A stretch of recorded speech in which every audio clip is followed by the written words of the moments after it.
So sangat penting tau 72 jam ni.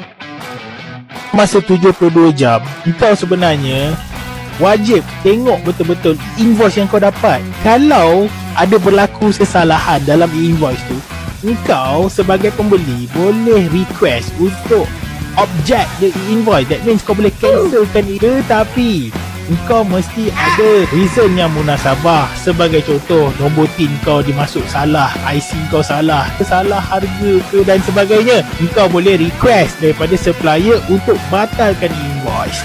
Okay.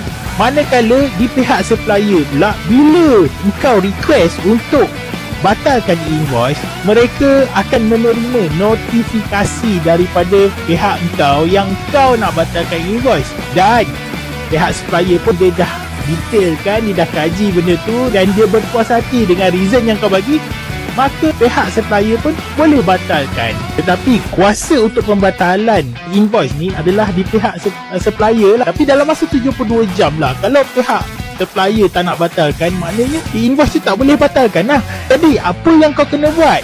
Kau boleh minta dia issue e-invoice yang baru, sama ada credit note, debit note ataupun refund note, sebagai tindak balas atas e-invoice yang dia dah isukan kepada engkau di mana ada kesilapan dekat invoice. Jangan risau, masih boleh adjust lagi invoice tu.